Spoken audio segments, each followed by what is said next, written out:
kita get. Nah, Bismillahirrahmanirrahim. Kita masuk ke mana ini? Nah, nih kita masuk ke level 3. Nah, waduh, saya gayanya terbawa suasana kelas tadi. Excitednya beda Kenapa, banget. Kak? Ya, tadi baru baru siap ngajar anak-anak. Jadi terbawa Oh, suasananya macam anak-anak jadinya. Tunggu ya, saya iya, setting Kak. diri saya dulu biar supaya jadi orang dewasa. Oke, satu, dua, tiga berubah. Dah. Iya, tadi have fun banget sama anak-anak sebelah tadi dalam Zoom. Wah, Jadi masih Allah. terbawa Itu suasananya. kelas apa, Kak? Kelas Itu Quran kelas apa? itu kelas Quran Oh, iya, tajwid. iya. Jadi Ah, Masya Allah. jadi anak-anak deh tadi. Iya, ya sih, Kak. Oke. Nah, oke. Nah, di sini sebelum kita masuk ke level 3, Kak Jana, seperti janji saya di minggu kemarin ya. Minggu kemarin itu tentang kasih tahu perbedaan apa sih yang dipandang oleh satu itu dan apa sih yang dipandang oleh S2 dan apa yang dipandang oleh S3 dan apa sih yang ditemukan dan berusaha untuk ditemukan oleh mereka ternyata ada perbedaan-perbedaannya berdasarkan cara berpikir juga sudah berbeda. Nah, untuk Kak Jana yang saat ini sedang menempuh S1 juga saya yang dulu pernah S1 itu sebenarnya ada hal yang kita lirik.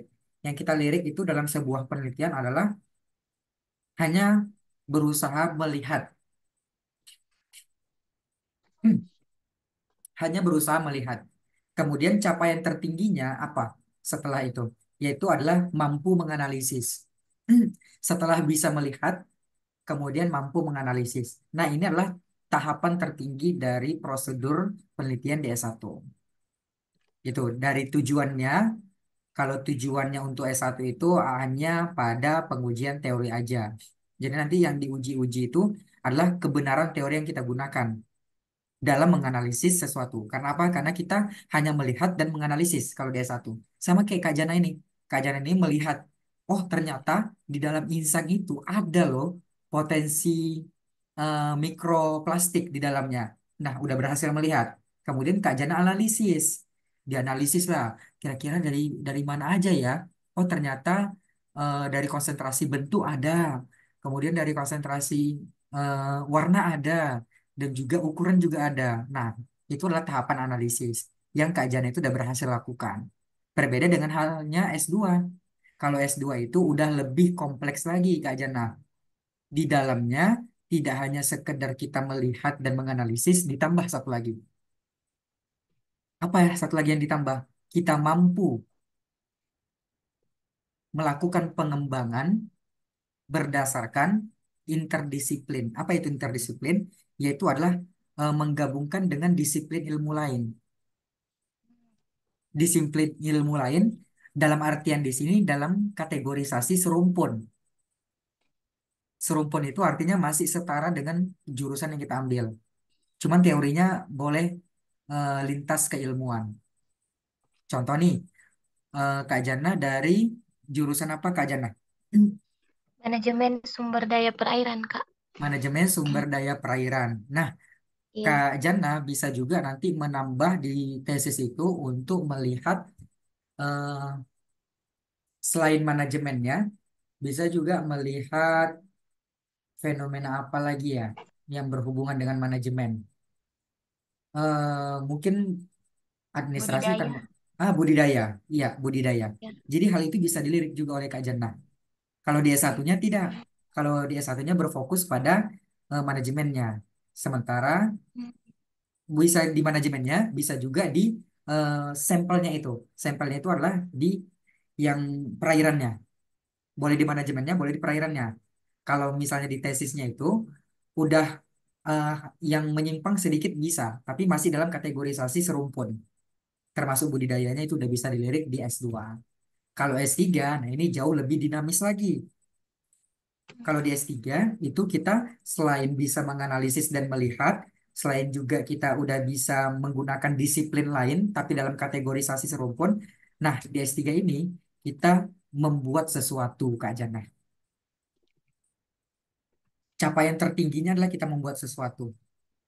Boleh itu kita membuat model, boleh itu kita membuat metode, boleh kita itu membuat gagasan besar yang sudah terimplementasi, boleh juga kita membuat sesuatu hal yang benar-benar memiliki impact besar bagi penelitian kita dan juga bagi kemasyarakatan serta mitra yang kita gunakan dalam penelitian kita.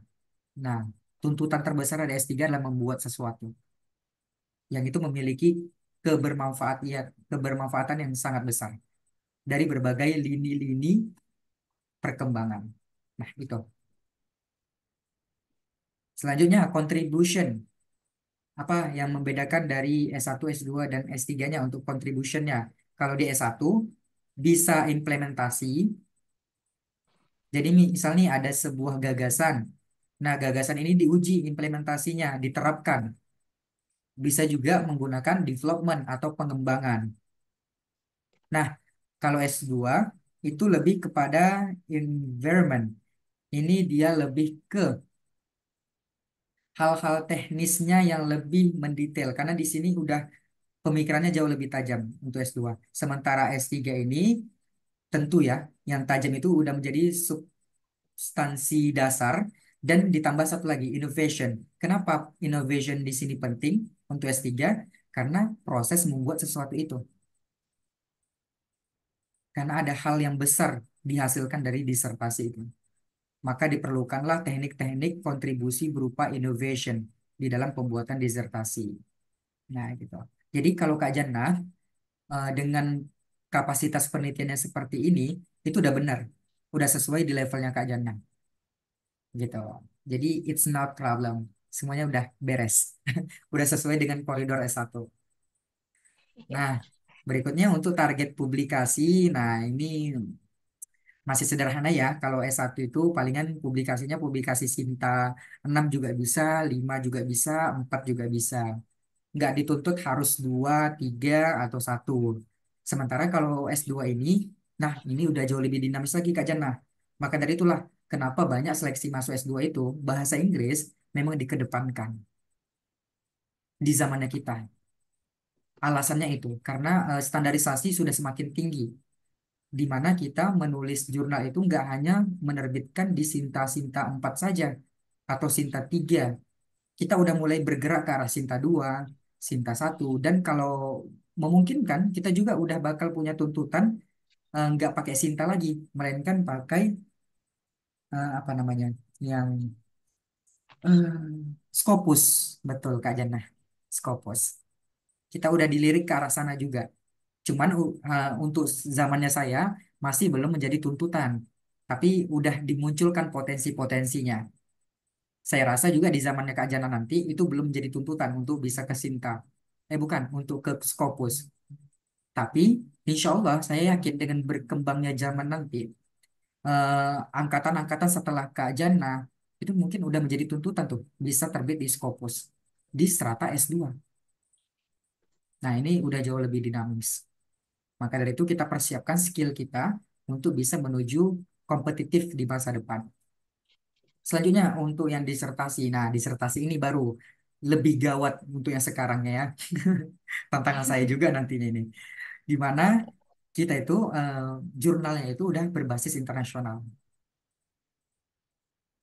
Jadi internasional jurnal dan tidak hanya itu, kita juga melakukan proceeding. Proceeding itu seperti international conference. Jadi nanti kita bakal studi banding ke negara, kemudian kita lakukan studi banding penelitian, penelitian di Indonesia, penelitian di suatu negara itu juga, kemudian dicombine, ketemu hasil, baru hasilnya itu di proceeding atau diseminarkan. Diseminarkan, bisa itu diseminarkan di Indonesia, bisa juga diseminarkan di luar negeri. Nah, kayak gitulah proses eh, pekerjaan-pekerjaan perkuliahan di S3. Maka dari itu tuntutannya memang udah internasional. So, kenapa? Karena memang kita tujuannya mau negara maju. Kita kan sedang proses menuju negara maju. Jadi memang udah disiapkan dari pemerintah kapasitas-kapasitas yang memadai untuk bisa berkontribut dan juga bersaing di skala global. Jadi kita nggak bersaingan di skala nasional lagi. Di sini kita sudah diarahkan memang bisa bersaing di skala global. Nah, itu penting bagi kita memang dari sekarang udah mulai punya perencanaan, planning yang terstruktur, kemudian strategik yang benar-benar actionable dalam proses pengembangan skill bahasa Inggris. Karena very important gitu. Nah, Iya, Kak. selanjutnya apalagi sih yang menjadi pembeda? Ini Kak Jana. Pada kita berbahas tentang permasalahan ya.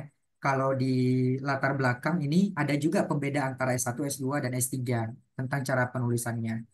Kalau dia di S1 itu yang diangkat dalam permasalahan itu adalah permasalahan empirik atau data-data yang sudah disajikan, yang sudah pernah ada diteliti, kemudian yang sudah ada disampaikan dari data-data statistik yang kita bisa temukan dalam internet. Contohnya BPS, kemudian apalagi yang berbasis data-data yang udah diteliti oleh negara dan lain sebagainya, walau termasuk juga daerah ataupun penelitian-penelitian sebelumnya. Nah, itu adalah termasuk dari data-data empirik. Data-data empirik itu menjadi pengalaman kita. Pengalaman Selanjutnya, pengalaman empirik itu kita sajikan di dalam latar belakang kita. Dan itu tidak mendalam. Kita tidak mengkulik lebih dalam lagi. Jadi di S1 ini, kita menyajikan data aja, tapi nggak ada analisisnya gitu. Kita hanya mengungkapkan ini data ini, data ini, data ini. Kemudian, oh ada kesenjangan. Udah, itu aja. Ada kesenjangan, berarti sudah layak dijadikan latar belakang. Berbeda halnya S2, Kak Jana. Kalau S2 ini udah jauh lebih dinamis, di mana kita menyajikan data-data empirik. Oh, data-data empirik kita sajikan. Setelah itu, ada data-data teoritik. Misalnya data BPS udah kita kemukakan, kemudian kita ambil satu teori, kemudian kita analisis. Jadi ini udah masuk analisis. Masih di latar belakang udah masuk analisis kalau S2. Jadi dari teori yang udah kita pegang ini, kita analisis data ini. Analisis sederhana. Oh, ternyata benar. Data ini memiliki gap. Data ini memiliki kesenjangan. Dan kesenjangannya itu jauh.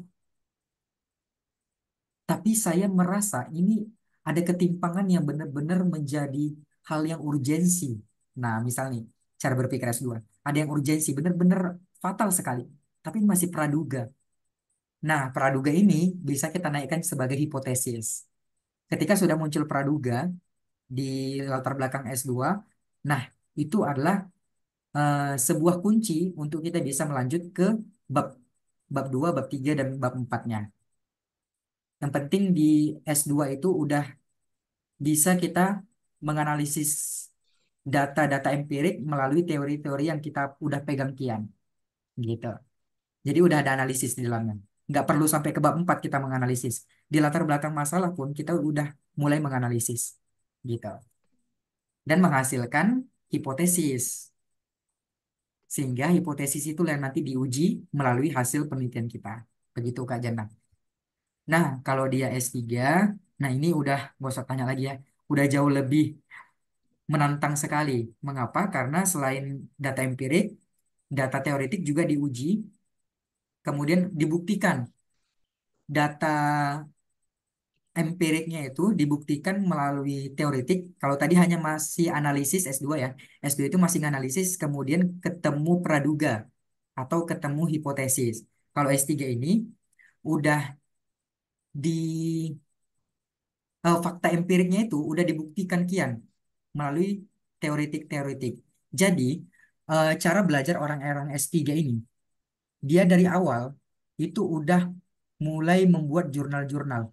Misal nih, orang-orang yang S3 itu udah punya judul disertasi kian dari awal. Judul disertasi dari semester 1 udah punya judul disertasi yang mau dia bahas. Nah, kemudian dia menyiapkan setiap mata kuliahnya itu satu jurnal. Untuk apa jurnal itu? Untuk membuat fakta-fakta empirik ini. Jadi kan dia udah punya praduga tuh, udah punya hipotesis, tapi di S3 fakta itu udah menjadi latar belakang. Maka dari itu untuk bisa membuat fakta di latar belakang S3 disertasi itu, maka dia membuat fakta-faktanya itu dari jurnal-jurnal mata kuliahnya dia yang sebelumnya udah dia tempuh. Jadi waktu saat dia kuliah semester 1, semester 2, semester 3 di S3 itu, dia membuat jurnal untuk membuktikan hipotesis-hipotesis yang dia temukan pada pembuatan disertasinya itu. Nah, ini Bukan mungkin dari jurnal lain di luar, Kak. Bukan dari jurnal yang bukan dia buat. Eh, yang dia maksudnya buat, yang dia yang buat, dibuat. yang dia buat sendiri. Nah, jadi hipotesis-hipotesis yang udah dia punya untuk disertasinya itu, nah hipotesis itu dia buktikan sendiri. Dia buktikan sendiri melalui jurnal-jurnal yang dia tulis. Kemudian publish. Nah, hasil publishannya itu menjadi landasan dan juga menjadi referensi yang digunakan dia di latar belakang disertasi. Kayak gitu. Maka dari itu, sehingga dari data-data yang udah dia buktikan sendiri, ketemulah benar-benar inilah gapnya. Sehingga dia bisa menggali lebih mendalam supaya bisa membuat sesuatu. Jadi di latar belakang itu udah nggak ada permasalahan analisis lagi. Analisisnya udah menjadi fakta-fakta semua. Sehingga karena udah fakta-fakta semua yang muncul, bab 2, bab 3, bab 4, bab 5-nya, dia udah fokus membuat sesuatu. Kayak gitu. Nah, Sulit banget. iya. Pemahaman ini penting untuk Kak Jana ketahui supaya udah bisa mempersiapkan S2 nanti saya harus mau ngapain, kemudian S3 nanti saya harus mau ngapain. Dan nanti kalau saya jadi profesor mau ngapain? Wah, kalau mau ke sana, kalau mau ke sana. Nah, berikutnya yang tentang kemandirian penulis. Apalagi sih yang membedakan antara S1, S2, S3? Kalau dia kemandirian penulis, itu peran penulis itu 60% dalam skripsinya. Sementara pembimbing itu 40%. Berbeda halnya dengan tesis. Kalau tesis itu peran penulis udah menuju ke 80%. Sementara pembimbing hanya 20%. Gitu.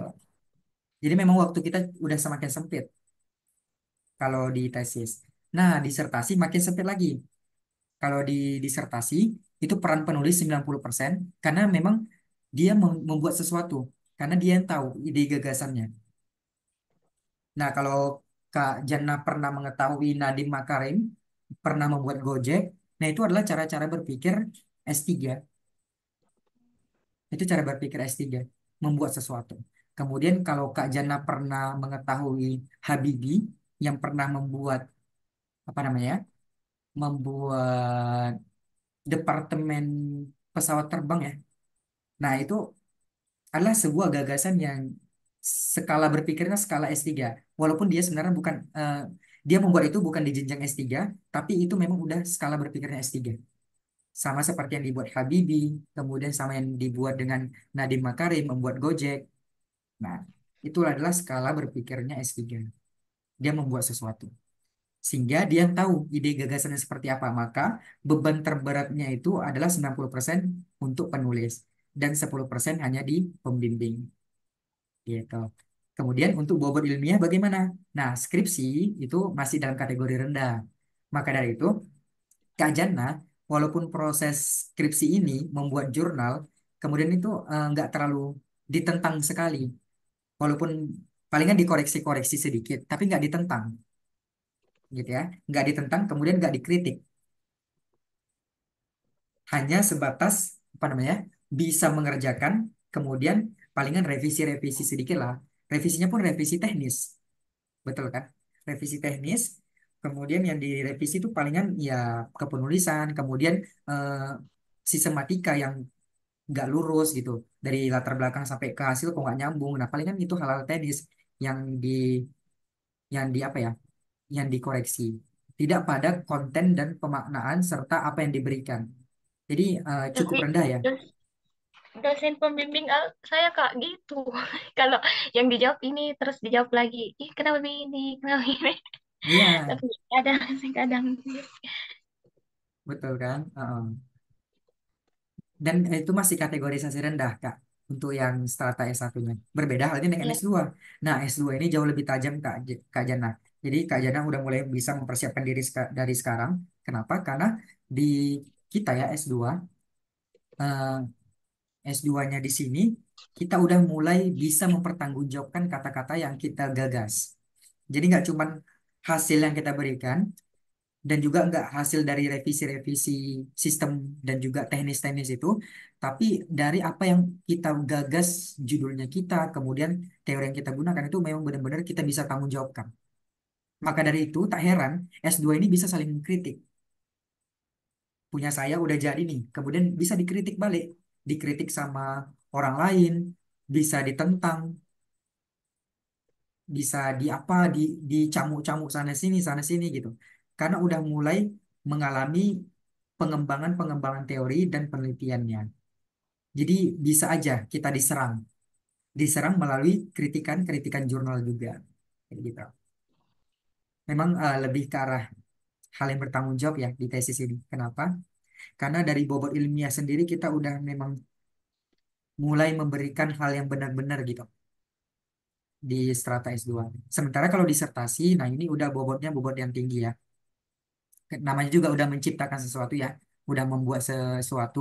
Kalau kita masuk ke dalam teori pembelajaran, ada namanya taksonomi belum. Di dalam taksonomi belum itu ada level tertinggi adalah membuat sesuatu atau menciptakan sesuatu. Nah, ini disertasi ini atau S3 ini udah menciptakan sesuatu, maka dari itu gagasannya perlu diuji.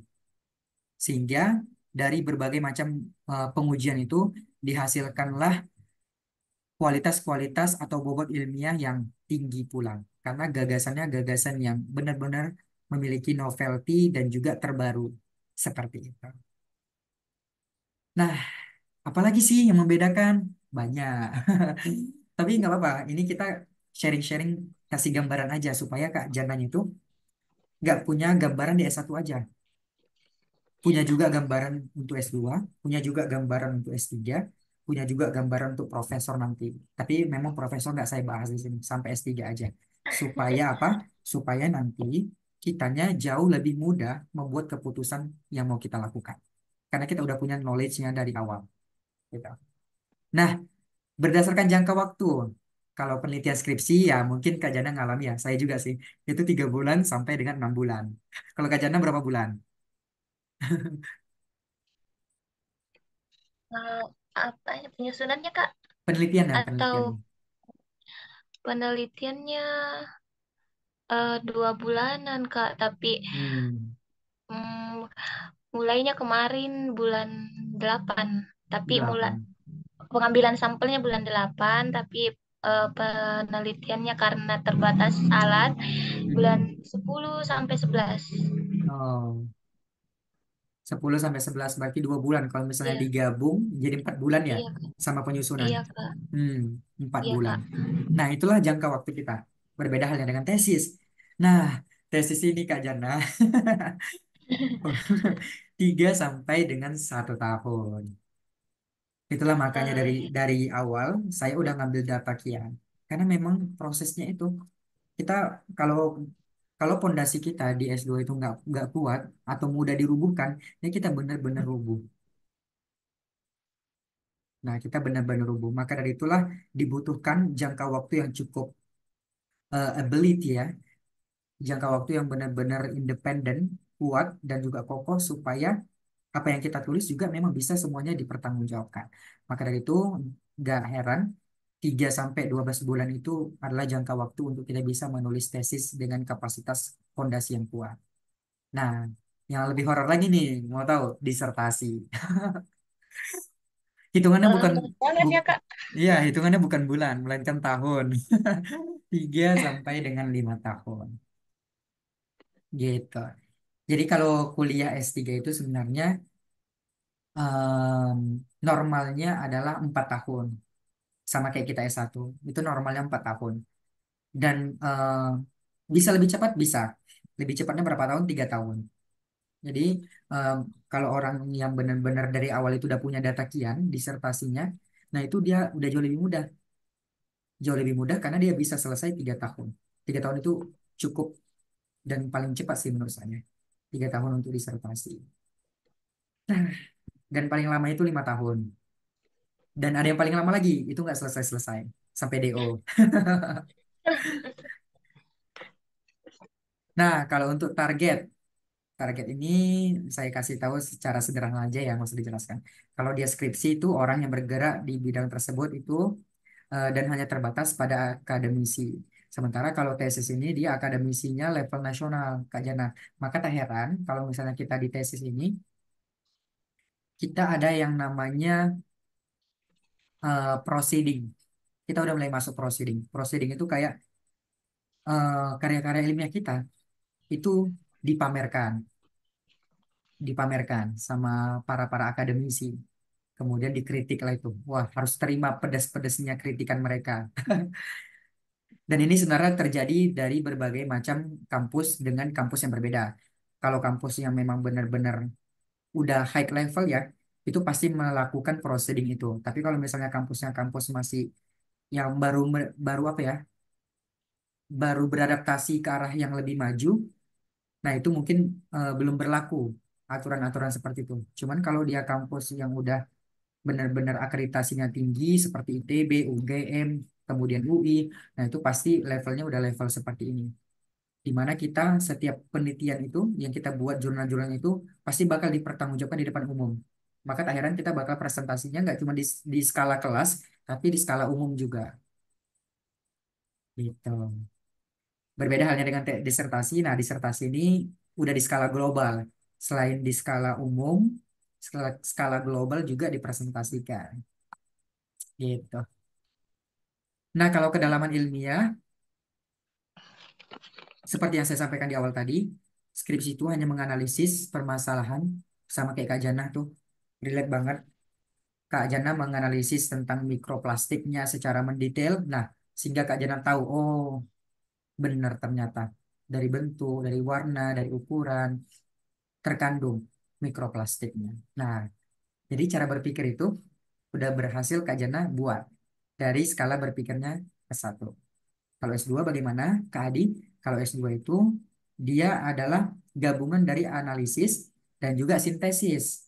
Jadi selain dianalisis, dilakukan pula sintesis-sintesis masalah yang berimpact langsung terhadap masalah-masalah sosial yang dialami. Sementara disertasi, nah ini udah punya solusi, solvingnya udah ada, problem solvingnya udah ada. Dari yang kita analisis, kemudian kita sintesiskan dengan masalah-masalah yang ada di sekitar kita, masalah masyarakat, boleh masalah nasional, boleh masalah global. Nah, baru kita hadirkan pemikiran baru. Kita hadirkan masterpiece baru. Kita hadirkan produk baru. Sebagai apa? Sebagai solusi. Bukan menghadirkan produk sembarang menghadirkan produk, tapi menghadirkan produk sebagai solusi. Contohnya apa? Contohnya cara berpikirnya Nadim. Dia di luar negeri saat kuliah berpikir tuh bagaimana ya caranya untuk bisa memudahkan orang lain beli makan tanpa harus keluar rumah misalnya lagi malas, lagi apa gitu. Terus bagaimana ya caranya biar supaya eh, orang-orang ini bisa mudah berangkat kemana-mana tanpa harus eh, berjalan kaki ke depan pangkalan untuk dapatkan ojek. Bagaimana ya caranya? Kemudian dia juga pernah berpikir bagaimana ya caranya biar supaya orang-orang itu mudah mendapatkan taksi tapi dengan harga yang terjangkau. Kalau taksi kan mahal banget hitungannya. Bagaimana ya? Terakhir hadirlah Grab. Bukan, hadirlah Gojek. Gitu ya. Hadirlah Gojek dari hasil buah pikirannya. Gojek atau Grab? Saya lupa. Itu Bukan Grab, Gojek kan? Gojek. Gojek. Hadirlah Gojek dari hasil buah pemikirannya yang seperti itu berbasis masalah. Nah, sementara kalau dari aspek referensi, itu kalau skripsi minimal itu pendekatannya buku bahan ajar dan juga jurnal-jurnal. Sementara kalau dia tesis itu beberapa pendekatannya adalah jurnal-jurnal yang udah benar-benar direview. Jadi nggak asal sembarang jurnal kitanya kayak Diana. Hmm. Nah, kalau Baik. disertasi itu nggak usah tanya ya. Itu 40 sampai dengan 200 jurnal. Maka tak heran daftar pusaka di disertasi itu bisa mencapai 7 hingga 20 halaman. Wah, Untuk referensinya aja. Hadi berapa? Kalau saya masih 2 halaman. Itu kan belum selesai 2 halaman tuh. Wah, nah sangat dinamis ya. Oke, nanti kita masuk diskusi berkaitan dengan perbedaan-perbedaan ini. Oke, nah tadi itu hanya pengenalan aja. Karena semalam itu udah termasuk dalam rekap janji. Di sini kita masuk ke level 3 Kak Jana. Level 3 ini, kalau level 2 kita mulai merencanakan, planning. Nah, kalau di level 3 ini kita berbicara prepare atau persiapan. Apa sih yang dipersiapkan? Kalau di level 2 kemarin itu kita udah membuat perencanaan-perencanaan strategis sebelum kita mulai penelitian. Baru yang ke level ketiga ini kita mulai melakukan persiapan-persiapan yang strategik. Contohnya apa? Contoh nih, kita langsung demonstrasi ya contohnya. Ada judul yang saya relatekan dengan bidangnya Kak Jana supaya lebih available, dipahami, di mana judulnya itu saya angkat konsentrasi mikroplastik pada organ ikan mas di perairan Mandalay. Jadi ini berbicara organ, dan organnya itu nggak spesifik, berarti dari berbagai macam organ yang ada di ikan mas itu bisa diteliti untuk ditemukan mikroplastiknya, ada atau tidak. Nah, jadi bagaimana demonstrasinya untuk persiapan ini? Demonstrasinya adalah wait, nih, pertama dari judul tadi kita buat ya. Ini berlaku untuk yang jurnal maupun skripsi ataupun tesis. Nah, ini misal judul. Biar Kak Jananya mudah, supaya alur berpikirnya jelas, ini Kak Jana buat dulu persiapan sebelum menulis. Judulnya dibuat, kemudian babnya dibuat, contoh ya, bab satu. Bab satu itu pasti pendahuluan. Baru bab 2 itu, apalagi Kak Jana, kalau di tempat Kak Jana? Tinjauan pustaka, Kak. Iya. Terus kalau bab 3, Metode penelitian. terus kalau bab 4, Hasil. Bab 5 pembahasan. Beda oh bab. dipisah. Iya, Kak.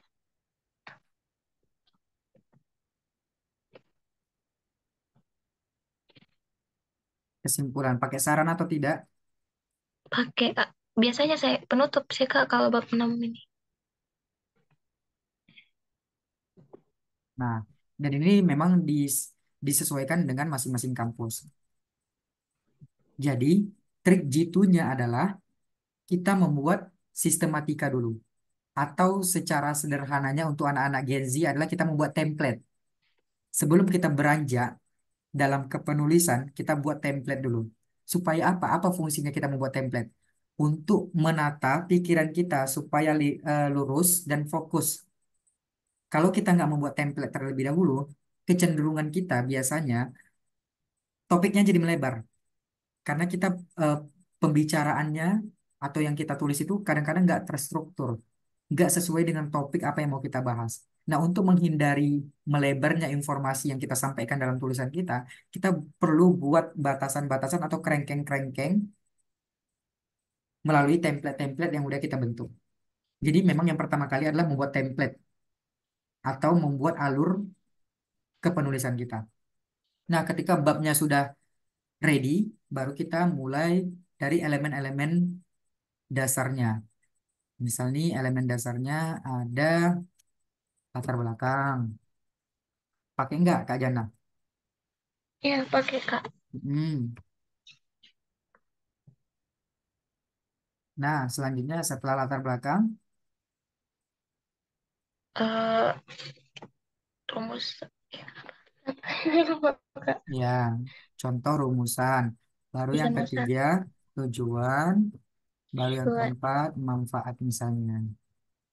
Nah, selanjutnya kita beralih ke cara berpikir bab 2. Kita setting otak kita, langsung pindah ke bab 2. Nah, bab 2 ini udah masuk ke tinjauan pustaka atau teoritis. Nah,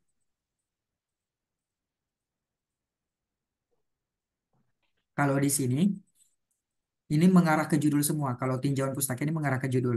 Nah, ini judulnya ada beberapa variabel nih. konsentrasi mikroplastik. Nah, di sini kita perlu kasih konsentrasi teori, gak usah teori, konsentrasi. Contoh. Baru yang kedua apa? Oh, ada membahas tentang mikroplastik. Mikroplastik. Jadi apa yang ada di judul kita itu yang kita tuliskan. Oh, saya nggak masukkan konsentrasi, Kak. Iya, nggak apa-apa. Iya, Nggak apa-apa. Nanti setelah seminar hasil atau nanti di S2 buat biar habis. memudahkan. Mm-mm. Iya sih, Kak. Jadi pedomannya kita untuk menulis tunjukan pustaka ini biar lebih mudah, biar nggak pasti ngalami kebingungan kan? Iya, Kak. Iya, karena Aduh, eh, jadi sangat mudah sebenarnya trik jitunya, yaitu adalah melihat judul. Judulnya kita lihat, baru kita buat. Nah, kita Kak. buat template nih. Pertama ada kata konsentrasi. Ya udah konsentrasi kita masukkan ke pilar A. Baru mikroplastik ke pilar B dan berikutnya organ-organ ikan mas. Nah, dan organ ikan mas. Nah, dikasih knowledge. Apa aja sih sebenarnya organ-organ yang ada dalam ikan mas itu? Nah, di sini dijelaskan. Tentunya berdasarkan teori. Nah, berikutnya ehm, perairan Mandale ini diperlukan atau tidak? Saya rasa nggak terlalu diperlukan. Nah, Iya, Kak. udah tiga ini. Kalau perairan Mandala ini nanti kita masukkan ke di hasil. Nah, gitu. Udah selesai. Inilah nanti yang dibahas di bagian bab 2. Sangat mudah kan? Iya, Kak. Aduh, Iya. saya kemarin membahas plastik terlalu meluas. Iya. Aduh, Patut seringkali disalahkan sama dosen kan? iya, Kak. Iya. Jadi kayak, jadi kayak mau jawab ini, tapi yang diingat terlalu luas. Jadi Mm-mm. ditanya ini, jawabannya meluas lagi. Aduh, ya Allah. Oh, betul. Itulah kenapa Iya, Kak. kenapa banyak kita ditentang sama dosen. Karena itu memang kita bahasnya banyak sekali. Plastik, kemudian dampak-dampak, apa. Kita fokus pada judul yang kita buat gitu. Jadi menghemat kertas dan menghemat alur berpikir juga. Biar nggak capek mikirnya. Nah, selanjutnya di bab 3. Nah, bab 3 ini biasa lah ya. Ada lokasi, lokasi, kemudian waktu penelitian, Alat dan bahan. kemudian palingan populasi dan sampel. Alat dan bahan. Oh, alat dan bahan juga diperlukan di tempat Kak Jana. Iya, Kak. Nah, alat dan bahan. Nah, ini mungkin disesuaikan sama ketentuan kampus ya. Kalau yang ini, kalau yang ini disesuaikan dengan ketentuan kampus. Yang mana urutannya? Apakah alat dan bahan duluan di bagian C atau populasi dan sampel dulu di bagian C? Nah, itu disesuaikan. Alat dan bahan, kemudian teknik analisis dan lain sebagainya. Gitu ya. Oh, metodenya belum. Biasanya metode dulu sih. Metode di mana? Metode paling di sini ya. Metodenya menggunakan metode apa?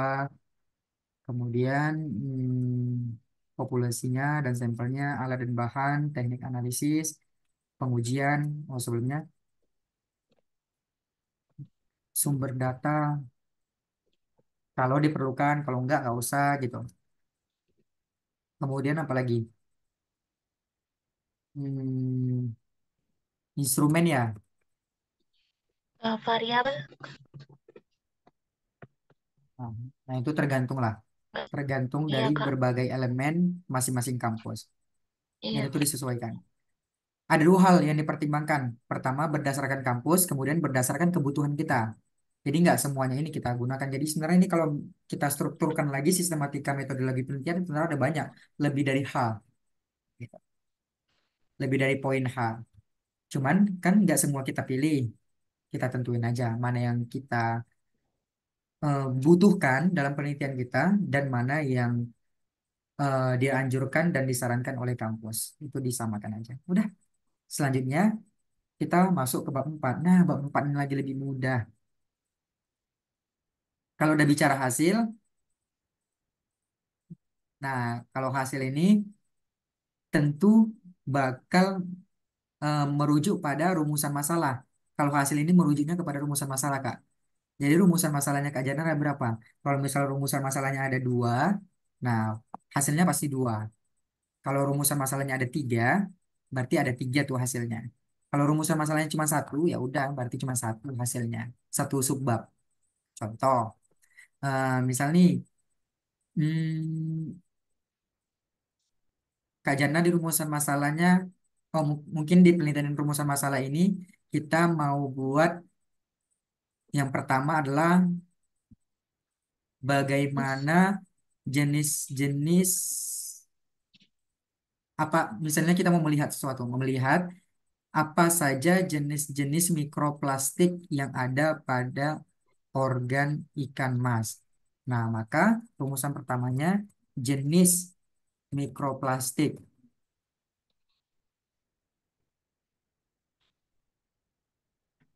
pada organ ikan mas. Udah, itulah hasil yang pertama dikemukakan. Kemudian rumusan yang kedua, apa tuh misalnya? Sebelum masuk ke konsentrasi. Kak Jana mau buat apa? Silakan. Kira-kira dari judul ini. Em, yang mana Kak? Oh, misal nih, eh, kita mau menemukan jenis-jenis organ yang terkandung mikroplastik. Nah, maka, Is- oh sama aja nih ya. Iya Kak. Ah, Untuk ukuran, ukuran oke, mungkin kayaknya ini dua rumusan masalah nih. Jenis mikroplastik. Oh, bukan jenis mikroplastik ya. Organ ikan mas. Oh, yang terkontaminasi iya, kontaminasi. mikroplastik. Oh, no. Misalnya kita mau melihat organ ikan mas apa aja nih yang mengandung yang di dalamnya Hmm, ada mikroplastik. Berarti di sini organ ikan mas yang terkontaminasi minus mikroplastik. mikroplastik. Nah, udah ini rumusan masalah karena mau melihat baru mulai menganalisis. Kan level S1-nya begitu. Baru analisis. Nah, analisis inilah baru masuk konsentrasi. Konsentrasi mikroplastik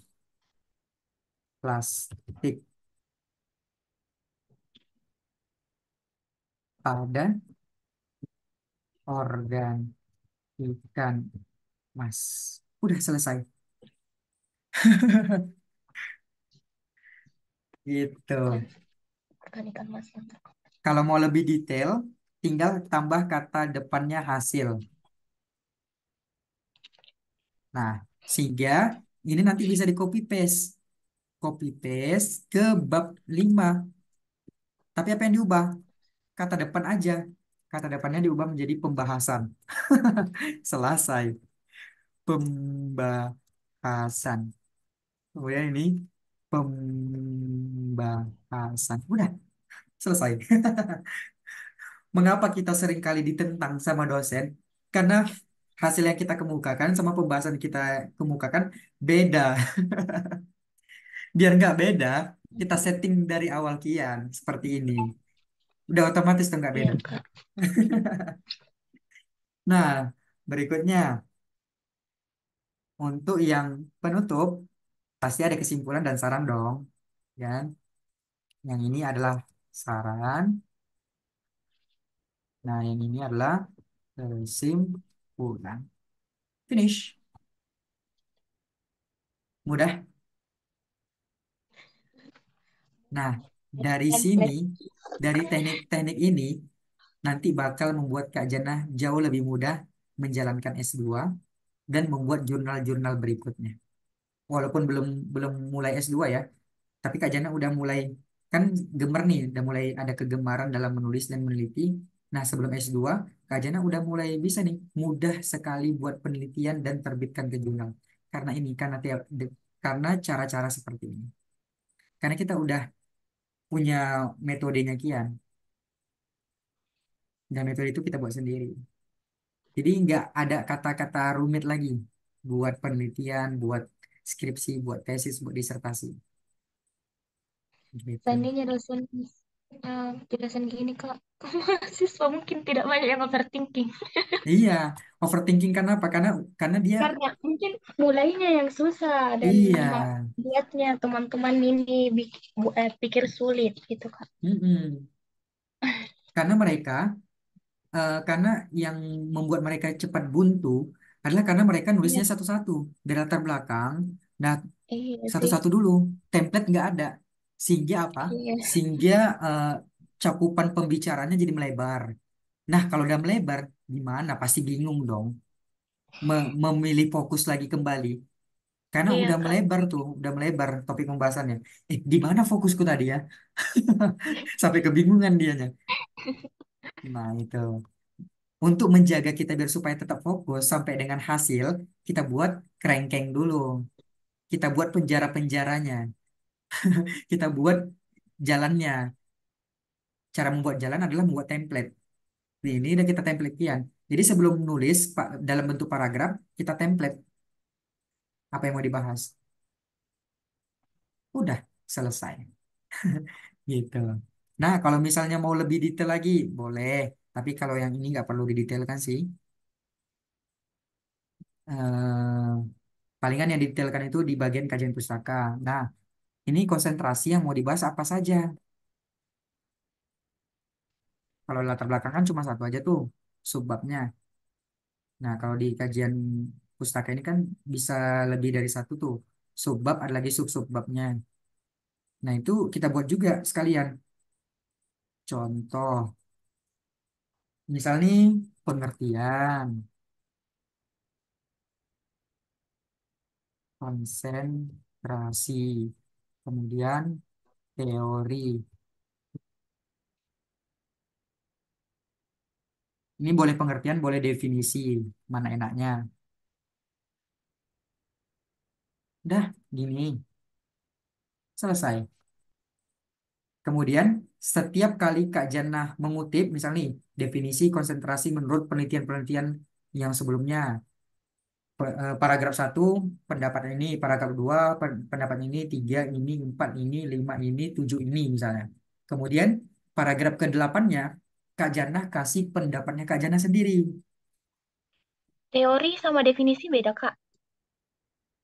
Beda. Oh. Mhm.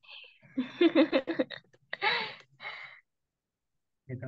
Pengertian, definisi, teori, asumsi, persepsi, paradigma itu beda-beda. Hmm. Teori, jadi teori kak, teori Nih, pribadi. kalau teori ini dia adalah para ahli yang mengemukakan. Kalau Oh. definisi ini bisa dikemukakan oleh para peneliti. Hmm. Kalau teori ini udah para ahli atau pakar-pakar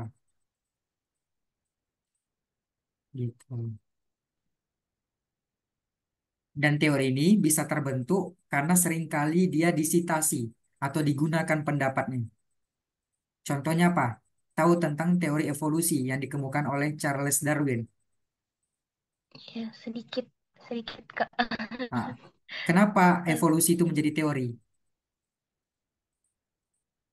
Karena sering Ya, iya, sering dibahas. diperbincangkan gitu. Jadi diperbincangkan, kemudian udah melewati batas pengujian, relativitas dan lain sebagainya, sehingga terjadilah dia sebuah teori, teori evolusi.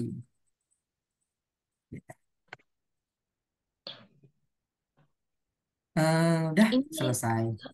oke. Pokoknya setiap kali Kak Jana mengutip pendapat satu, 2, 3, 4, 5 dari orang lain, dan yang keenamnya wajib ditambah paragraf pendapatnya Kak Jana. Dari apa? Dari hasil kesimpulan satu, 2, 3, 4, 5, 5 itu. Jadi dari satu, 2, 5, 1, 2, 3, 4, 5 paragraf itu, Iya. Kira-kira apa ya konsentrasi itu? Oh, ternyata konsentrasi itu adalah bla bla bla bla bla bla bla bla bla. Nah, itulah hasilnya Kak Jamna dari proses Jadi berpikirnya. iya, di akhir Kak yang Di, ini. iya, Oh gitu. heeh. Jadi memang karyanya itu ada karya Kak Jana juga dari definisi-definisi itu. Jangan Ya. biarkan, jangan biarkan penelitian kakak kosong. Wah, rugi sekali. Heeh. Ya, ya. Aturannya Kak Jana udah bisa mengemukakan sesuatu, tapi karena nggak dituliskan, jadi hasil kemukakan, hasil pendapatnya itu nggak terkemuka di Kak, hadapan publik. Mm-mm. iya. Tapi kan biasa kalau ini di misalnya tinjauan pustaka itu kalau setiap akhir paragraf itu ada sitasi. Akhir paragraf. Iya, Iya, body note kan? iya, Budina. Jadi kalau misalnya pendapat sendiri gimana? Kalau Ya ini, nggak apa-apa.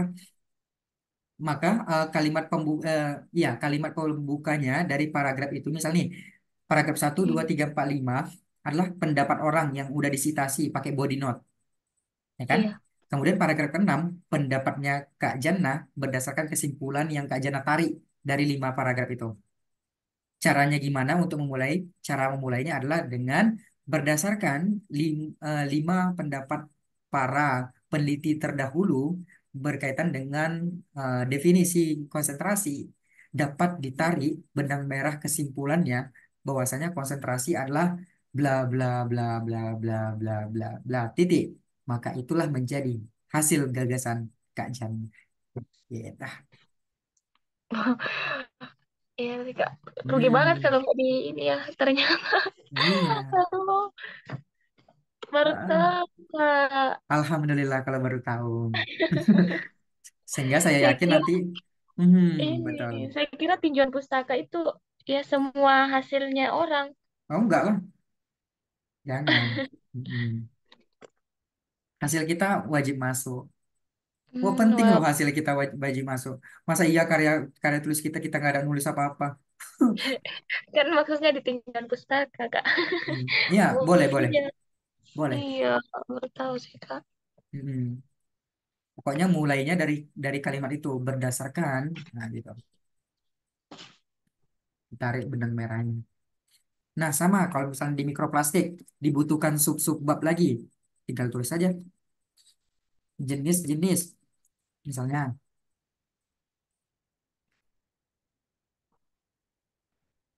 mikroplastik. Nah, mungkin sebelum ke jenis-jenis, ada ini teori atau bukan ya?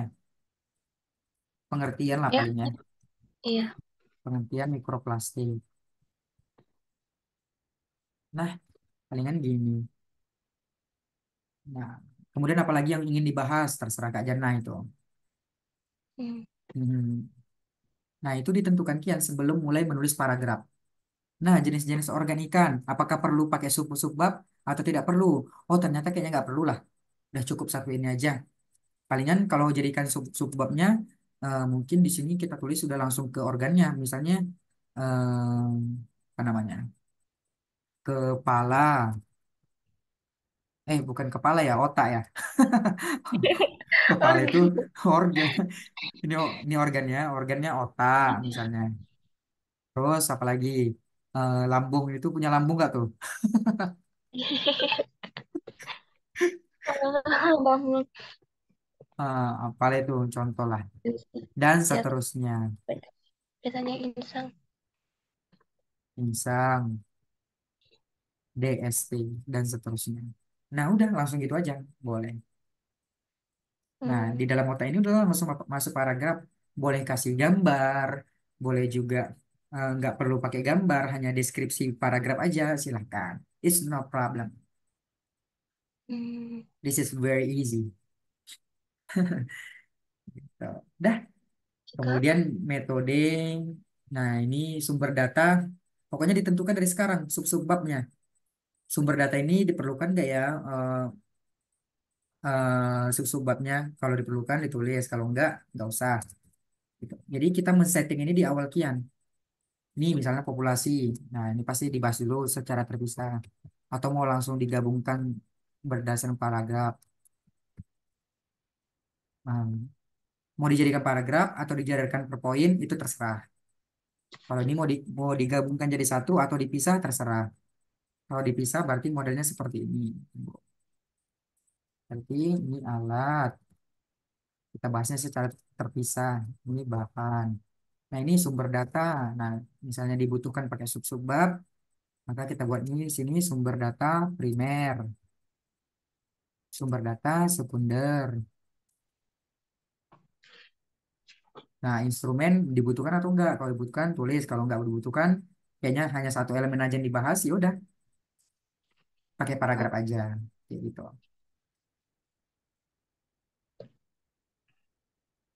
Nah, selanjutnya di hasil. Di hasil ini udah Kak Jannah tentukan kian. Hasil ini apa ya yang dibahas ya? Pakai sub-subbab nggak ya? Oh, ternyata kayaknya nggak butuh pakai sub-subbab. Oke, aman. Oh, ternyata butuh pakai sub-subbab. Kira-kira apa ya? Praduga aja dulu boleh. Nggak mesti nanti misalnya berubah di waktu hasilnya dapat, bisa aja berubah, nggak apa-apa. Yang penting kita udah punya template kian. Kalau misalnya mau pakai sub-subbab, tinggal tulis aja satu. Apa ya kira-kira sub-subbabnya? Hipotesis aja dulu nggak apa-apa. Praduga dulu nggak apa-apa.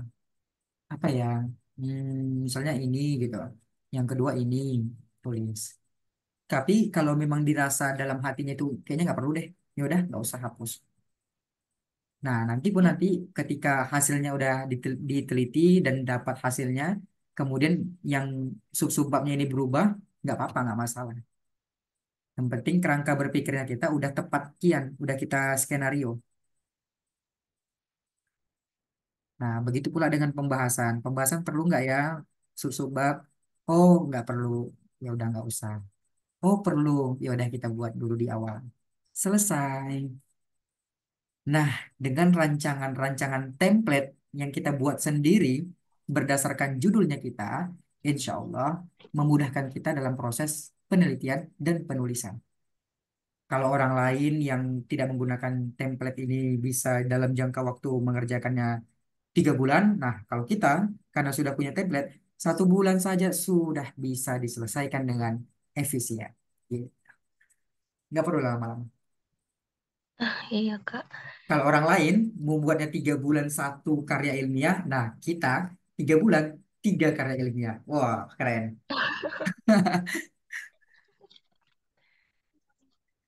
Gitu. Ini mau saya save dan saya share atau tidak usah? Iya Kak, di save dan di share. Oke. Kak, jadi yang cara tipus tadi bisa dilakukan di bagian hasil dan pembahasan juga. Di It- pembahasan Kak. Itu apa? Yang tipus yang mengumpulkan hasil ini, hasil definisi apa? Hasil dari penelitian orang lain terus kita simpulkan. Oh, bisa, bisa. Bisa. Bisa. Hmm. Tapi itu kan yang dibahas eh, punya punya penelitian sendiri dulu. Susunannya Enggak. sama. Enggak, Kak. Enggak, Eh, terserah kalau contoh di nih, contoh nih. Ini kita iya, bahas paragraf 1, pendapatnya si P. Nah, pendapatnya si P 2022. Kemudian paragraf kedua, pendapatnya pendapat si Y 2013. Pendapat ketiga dari penelitian-penelitian terdahulu tentunya tentang konsentrasi ya. Tentang konsentrasi pendapat si iya, C 2007. Pendapat si I 2001. Dan yang terakhir misalnya contoh pendapat si Q 1999. Udah, tarik berdasarkan pendapat-pendapat para peneliti. Kalau memang ini didapatkan dari penelitian, sebutkan ini bahwasanya dari para peneliti. Tapi kalau ini didapatkan dari buku, yang hasil gagasan para ahli, maka disebutkan berdasarkan pendapat para ahli, gitu. Kalau dari hasil penelitian, maka berdasarkan eh, berdasarkan pendapat-pendapat dari para peneliti terdahulu tentang konsentrasi, menyatakan dan dapat ditarik kesimpulan bahwasanya konsentrasi adalah bla bla bla bla bla. Boleh dicampur dengan idenya Kak Jana. Iya, Kak. Hmm. Terus apakah disitasi Kak Adi? Nggak perlu, tinggal kasih titik. Selesai. Di akhir Iya. paragrafnya tinggal kasih titik aja. Nggak perlu disitasi. Karena itu pendapat kita. Kita yang buat. Apakah itu boleh? Boleh. Malah dianjurkan. Siapa yang larang?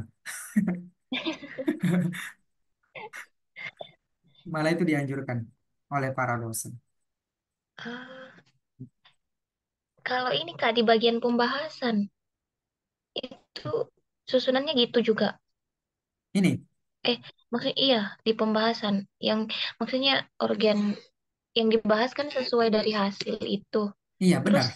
Ah, disimpulkan hasil penelitian orang lain. Terus kita simpulkan lagi gitu. ah, hasil penelitian orang lain. Nah, maksudnya yang mendukung eh Tidak ini perlu. pembahasan. Ah, tidak perlu Kak. Tak perlu. Pembahasan ini dan hasil ini pure yang kita temukan dan yang kita tulis. Maka seharusnya yang di pembahasan ini sama hasil ini, kalau dicek Turnitin, ini kosong. Nggak ada kena plagiasi. Seharusnya. Tapi ini Kak di ini saya apa di kampus di fakultas saya gitu harus ada yang mendukung ini mendukung hasil penelitian yang didapat gitu di bagian pembahasan Itu itu diminta mungkin sama beda-beda. dosennya. Iya di terus katanya ini siapa mendukung penelitian ini terus gitu ada yang Hmm. ya sih, Kak. Misalnya yang saya dapat kemarin kan yang ukuran konsentrasi yang terbesar itu ada di ukuran kecil daripada di ukuran sedang dan besar. Nah, itu harus ada penelitian yang mendukung itu. Hmm. Tapi ada yang Hmm. juga berbeda hasil yang saya dapat dengan hasil penelitian sebelumnya.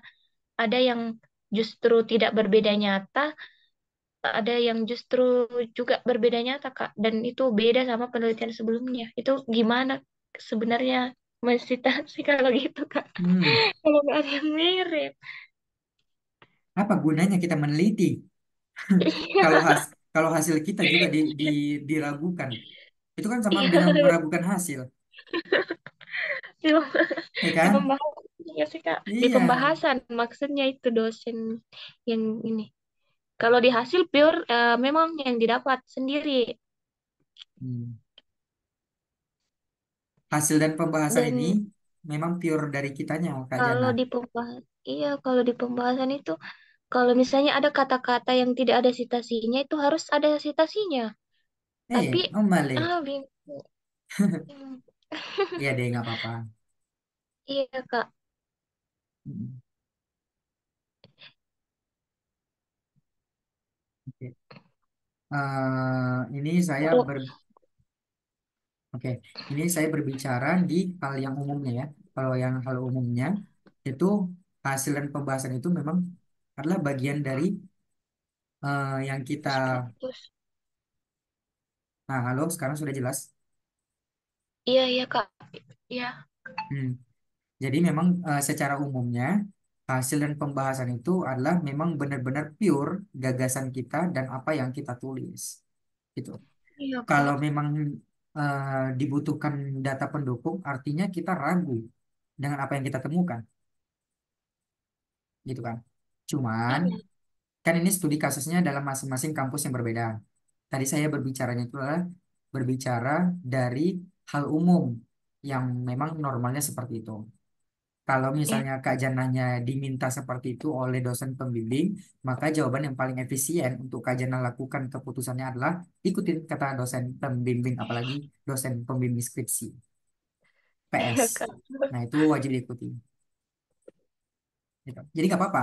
Yang penting kita tahu ilmunya, bahwasanya hal seperti ini Hmm. eh, adalah pure dari gagasannya kita. Jadi nanti kalau Kak Jana mau buat jurnal baru lagi dan mau meneliti yang baru lagi, ya udah Kak Jana Hmm. buat pola konsepnya seperti itu. Cuman kalau dalam ada keterikatan antar Kak Jana dengan dosen, maka ikutin kata dosen pembimbing. Gitu. Iya kak, iya kak. Kalau yang ini nggak masalah, it's no problem. Cuma nanti kalau Iya. misalnya kita, ya kita nggak tahu ya rezeki orang seperti apa. Mana tahu nanti Kak Jana diminta bekerja di BRIN, kemudian Amin. diminta bekerja di bagian researcher atau sebagai peneliti, baik itu dalam negeri maupun luar negeri. Nah, itu udah menjadi hal-hal fundamental Kak Jana makan setiap hari. Gitu. Hmm. Iya kak. Ya mana tahu rezekinya nanti jadi peneliti kan, wah enak Kak Jana jalan-jalan tiap hari. Jalan-jalan kemudian megang mikroskop tiap hari. Nggak tahu sih kak. Mm-mm. Megang-megang Hmm. alat, kemudian di laboratorium, wah keren sekali nih. Hmm. Gitu. Jadi ya udah di hasil yang pembahasan ini pure gagasan kita. Baru kesimpulan. Nah, kesimpulan ini terserah mau dibuat bentuk paragraf atau mau dibuat bentuk poin. Kalau mau dibuat bentuk poin, maka kesimpulan ini bakal menjadi seperti ini lagi. Hmm. Hmm,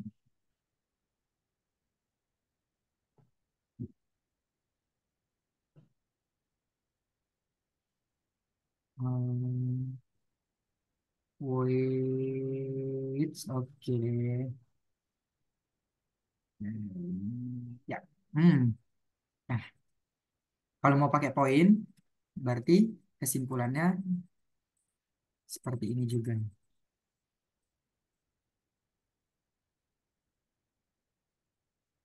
Udah. Tapi nggak ada kata-kata hasil atau pembahasannya. Langsung ke poin pentingnya. Udah. Baru jadikan Iya paragraf. kak. Ini kalau mau Iya. pakai poin kesimpulannya. Kalau Iya. misalnya Iya nggak kalau mau, di kalau nggak simpulin mau, sih. ya, kalau nggak mau pakai poin, maka gunakan paragraf. Paragraf satu membahas rumusan masalah satu, yaitu tentang organ ikan mas apa saja sih yang terkontaminasi mikroplastik. Nah, itu dijelaskan di paragraf satunya. Hmm. Kira-kira kepanjangan nih Kak paragraf satunya karena penemuannya banyak sekali. Boleh tambah dua paragraf. Iya kak. Dulu kak kalau saya sempat berpikir itu kesimpulan eh, hasil ini dari latar belakang.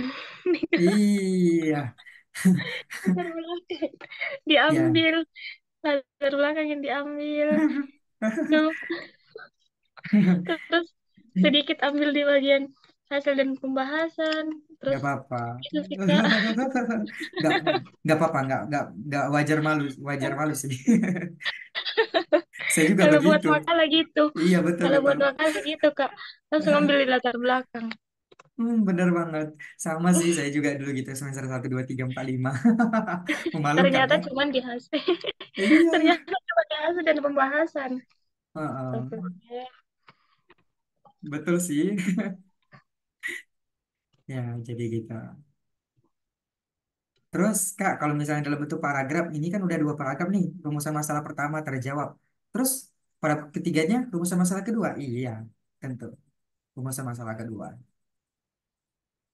Yang paling penting dituliskan di awal kali paragraf itu adalah langsung ke intinya. Ini, organ ikan mas yang terkontaminasi mikroplastik ditemukan 8 organ misalnya.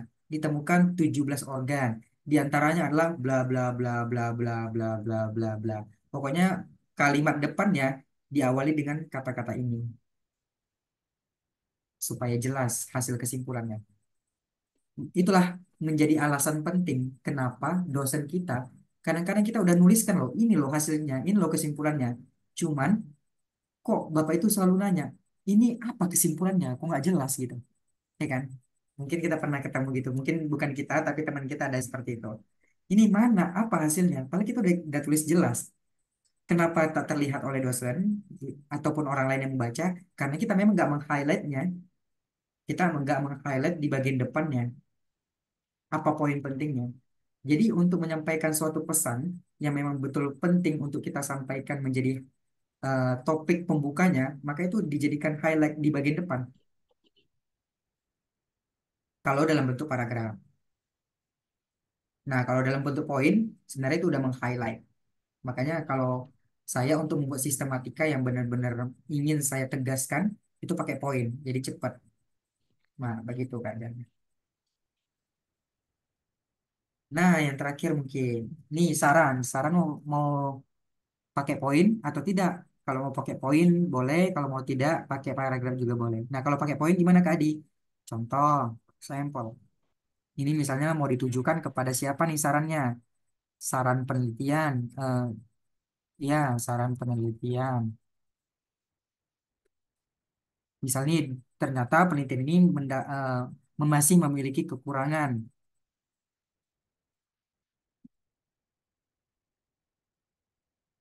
Hmm, saran metode misalnya. Bukan. Saran untuk peneliti. Disampaikan bahwasanya ternyata penelitian ini masih ada kekurangan. Di mana letak kekurangannya? Di bagian elemen ini belum ditemukan. Di bagian elemen ini ada sedikit yang ganjal sehingga data yang didapatkan itu masih belum valid. Nah, itu disampaikan aja secara transparan. Jadi sebenarnya Kak Jannah, penelitian itu berfungsi bukan hanya mengungkap kebenaran aja, tapi juga bisa mengungkapkan keburukan, kebaikan, atau mengungkapkan. Pokoknya di sini dalam penelitian ini adalah mengungkapkan kejujuran yang sebenar-benarnya. Kalau memang penelitian kita ini memang belum sempurna, kemukakan saja, gitu. Kalau memang penelitian kita ini hampir menuju sempurna, tapi masih ada celah yang belum terpenuhi, itu sampaikan saja secara detail. Bahwasanya penelitian ini hampir menuju ke arah yang sempurna. Namun tetap aja ada beberapa elemen yang belum berhasil dianalisis secara tuntas. Disampaikan apa yang belum dianalisis secara tuntas. Ini elemen ini. Apa fungsinya kita sampaikan seperti itu? Fungsinya kita sampaikan seperti itu adalah supaya penelitian kita ini memiliki kebermanfaatan bagi peneliti berikutnya. Kenapa? Karena peneliti berikutnya bakal ketemu di tulisannya Kak Jana, oh ternyata ini masih ada miss dalam penelitian ini. Sehingga bisa dilanjutkan. Jadi kebermanfaatan ya kan? Jadi kebermanfaatan untuk orang yang ingin meneliti hal yang miss ini. Sehingga dilanjutkanlah sama dia. Sehingga penelitian Kak Jana terdahulu itu disitasi sama dia. Gitu. Jadi saling sustainable atau saling berkelanjutan. Gitu. Selanjutnya sarannya kepada siapa lagi? Misalnya kepada para akademisi. Terus eh, apa lagi? Mana manajer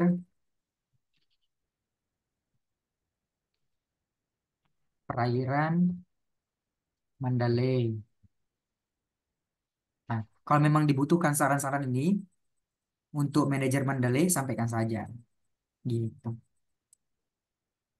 Ya, ini yang bisa saya diskusikan kepada Kak Jana.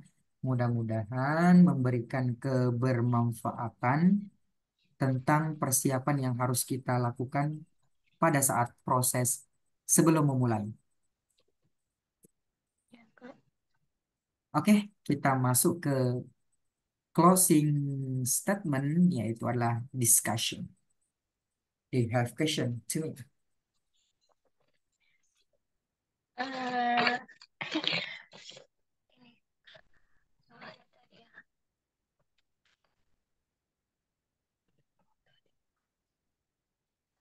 yang ini Kak, di perbedaan S2 dan S3 kan kita harus tahu hal-hal teknisnya itu.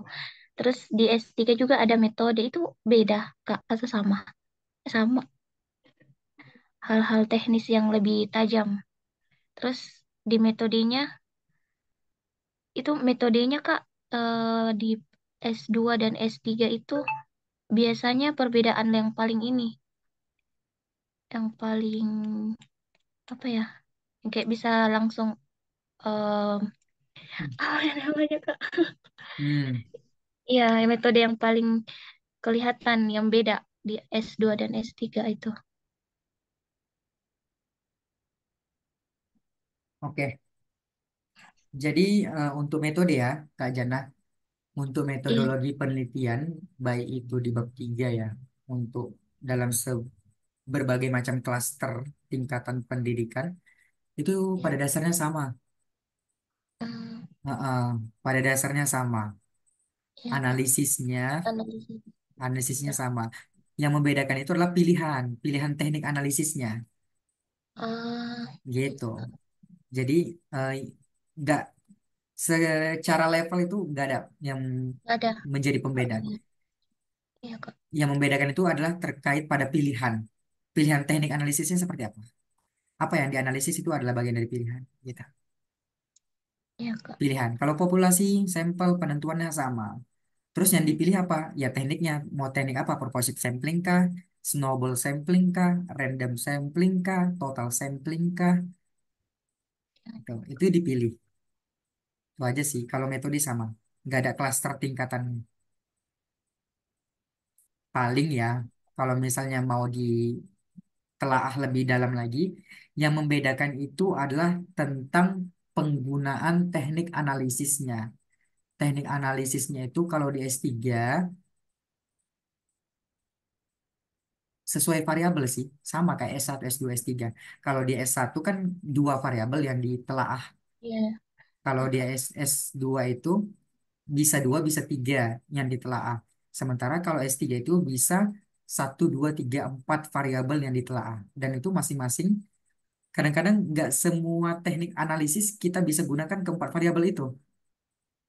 Kadang variabel satu itu nggak cocok di teknik analisis yang kita pilih di yang analisis yang kedua.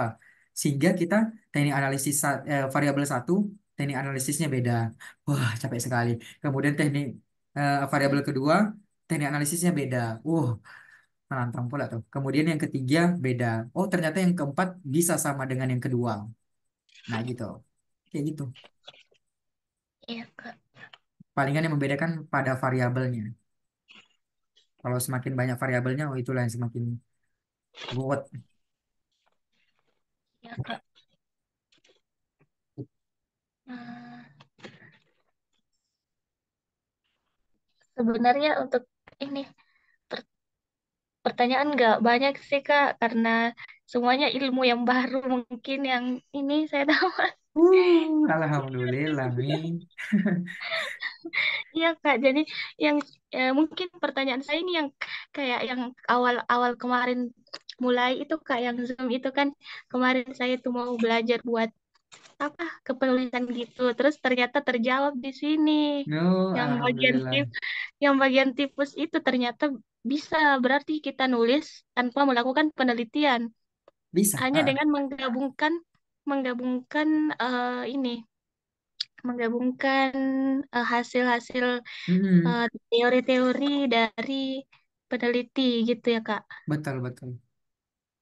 tanpa tanpa ada melakukan metode atau apa gitu ya Tidak. Kak. Nggak perlu.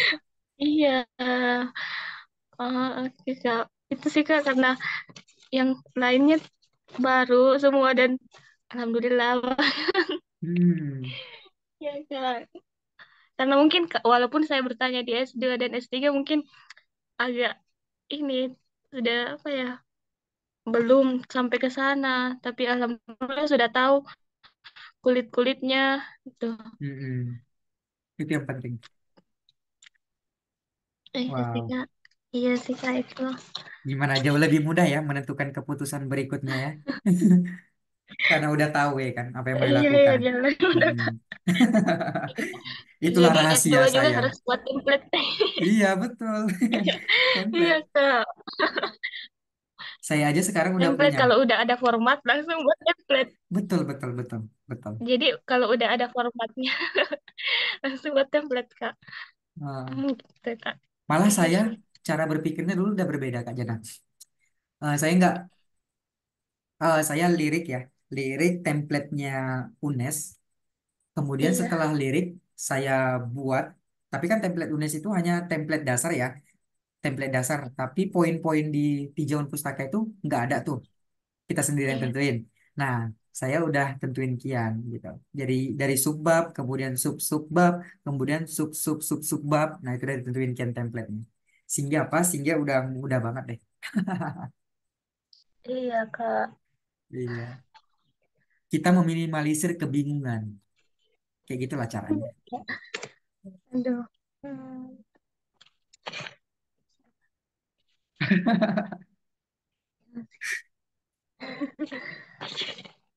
Jadi ini Kak, yang kalau pembahasannya, kalau dari Kak Hadi, pembahasannya sendiri tuh nggak ada ambil dari hasil dari orang lain.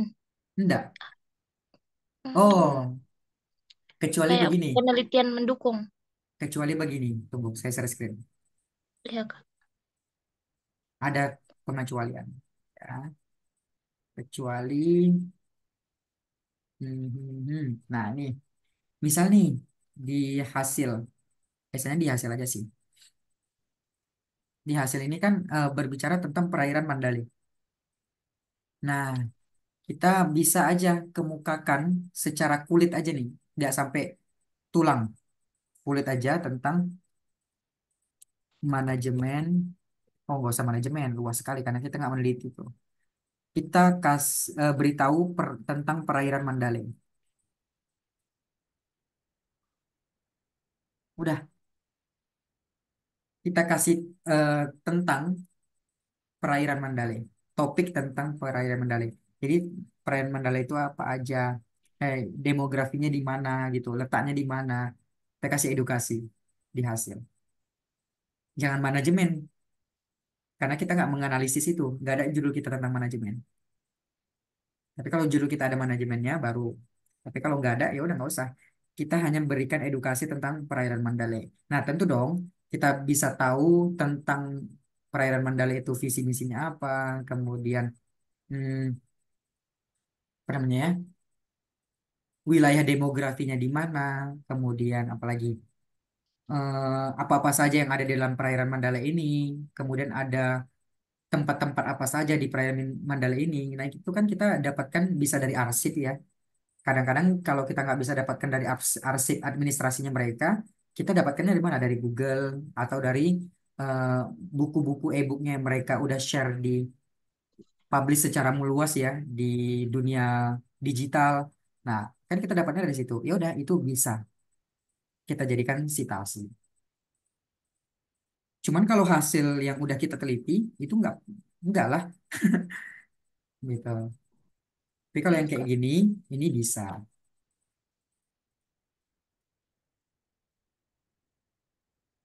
Oke, gitu Kak Iya, Kak. Jana. Kak.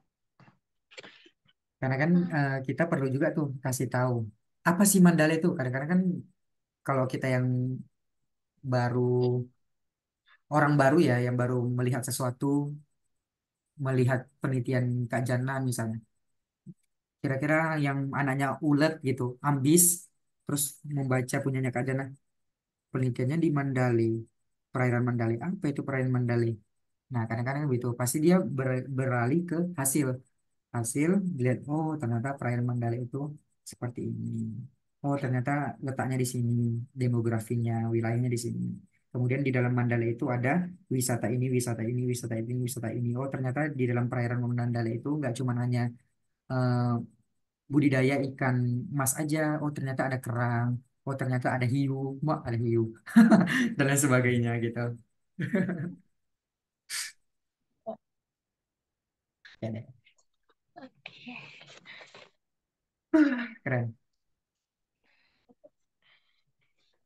Keren, keren. Ranting 1 sampai 10. Bagaimana kondisi pemahaman dan otaknya hari ini? Belum dulu. Ya, Amu, berapa ya? amunisi ya, protein semua isinya ya. Iya, Kak. Alhamdulillah. Alhamdulillah. Alhamdulillah. Kalau Gimana? Oh, nanti saya asistensikan lagi PPT saya, Kak. Apa? PPT, Hmm, PPT, iya, tapi bukan hari ini. PPT. Iya, Ah, bukan hari ini. Hari tentuin lah mau hari Rabu malam Kamis atau hari Kamis malam Jumat. Terserah. itu itu udah latihan juga, Kak, atau Iyalah nggak? langsung langsung latihan.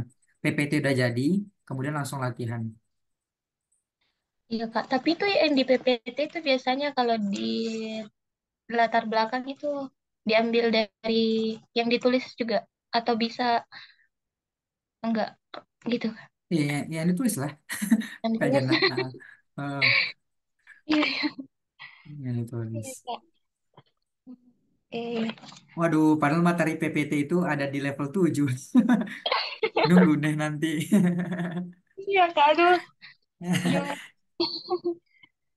Ya, di level 7 itu saya kasih tahu bagaimana cara meletakkan ya isi PPT itu Iya. sebenarnya isinya apa sih, apakah copy paste atau tidak gitu. Masa iya 7 paragraf di copy paste kayak gitu. Wah, macam mana?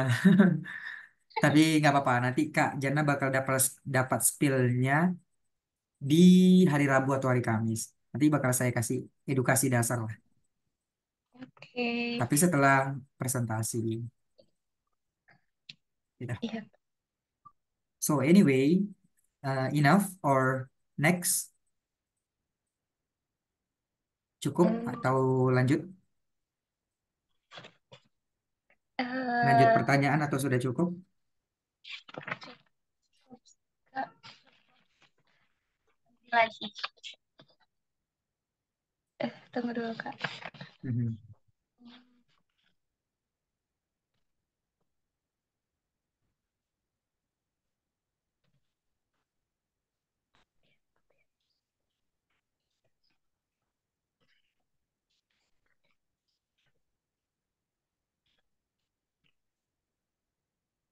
Jadi, Kak, di penelitian itu nggak ada yang gagal ya? Setiap, kalaupun gagal ya, hasilnya tetap itu. Iya, betul, betul, Nilai betul, betul. Kalaupun kita nggak hasil sesuai. dan hasil penelitian kita itu gagal, ya itu kesimpulan kita. Itu kesimpulan nih. Iya, Sampaikan iya. bahwasanya penelitian ini adalah penelitian yang gagal gitu. Tapi dengan bahasa yang Hmm, yang tersistemik. Tapi memang kata gagal itu berhak muncul sih. Kalau memang betul-betul gagal ya. Supaya iya. apa? Supaya penelitian kita nanti bakal jadi landasan lagi sama penelitian terbaru. Orang lain misal mau meneliti nih. Ya udah, oh beranjaknya dari penelitian Kak Jana yang gagal itu. Ya udah nanti penelitian Kak Jana yang gagal itu masuk ke latar belakang mereka yang meneliti itu. Iya, Gitu. Kak, Jadi iya. nggak apa-apa. Nggak semua penelitian harus berhasil. Bisa juga gagal. Tapi untuk S2, S3 gitu juga, Kak. Ya sama, saya juga ada yang gagal kok penelitian saya. Tapi saya tuliskan dan dipublis juga. Ah, iya, iya. Hmm. Bagus sih, Kak. Nggak cuman gagal, nggak cuman berhasil. Kalau misalnya kita eh, ternyata dari penelitian ini saya masih belum menemukan ini. Dari berbagai macam jenis analisis yang saya gunakan untuk variabel yang ini saya belum menemukan. Nah, itu boleh kita transparansi, kita sampaikan kejujuran kita di dalam kesimpulan. Hmm. Supaya membantu orang lain menjadikan penelitian kita sebagai landasan.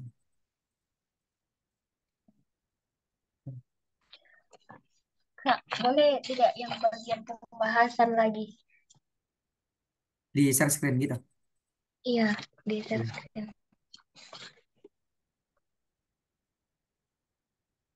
Mhm.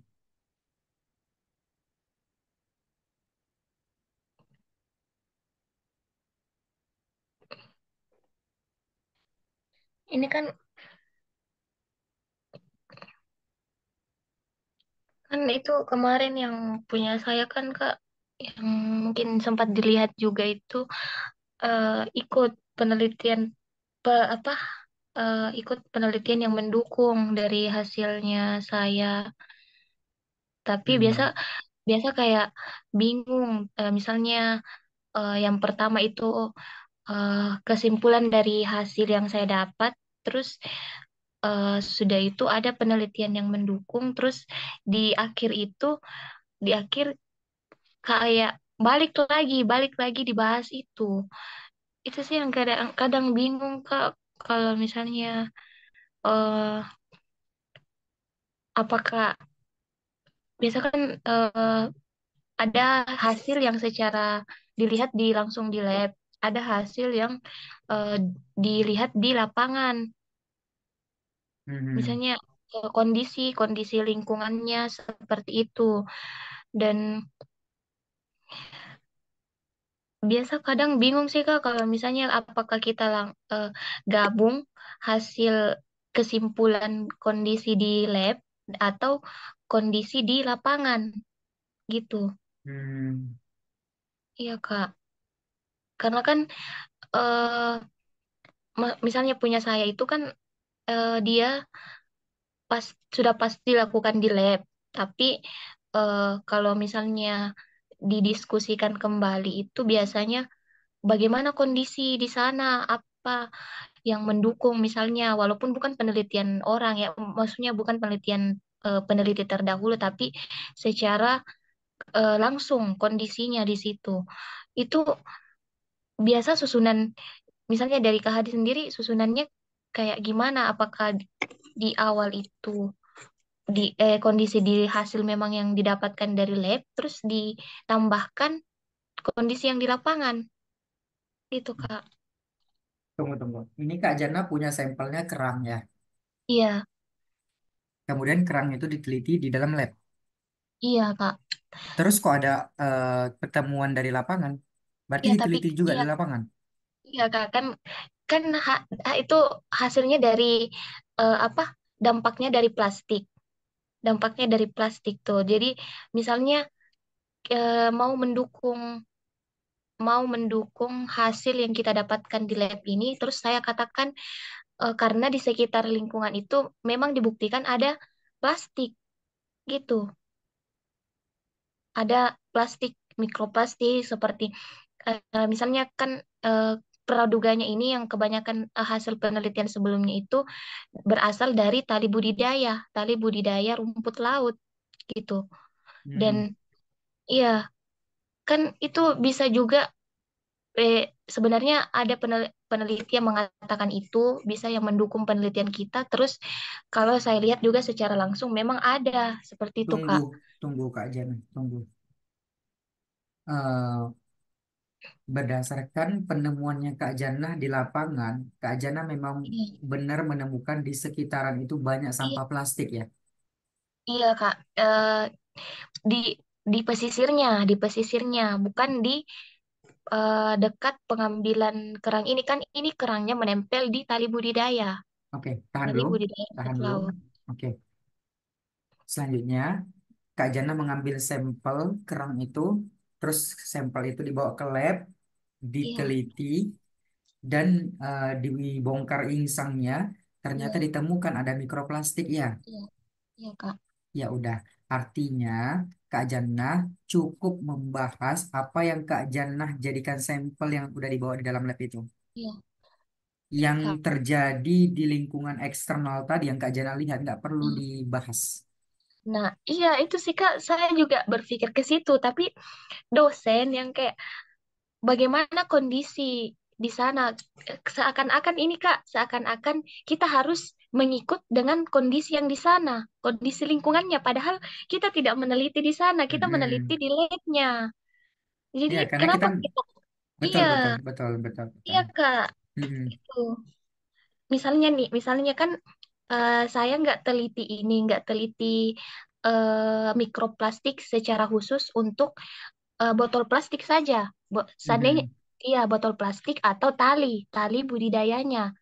Saya nggak uji FTIR, saya tidak analisis dipakai mikroskop tidak, tapi Mm-mm.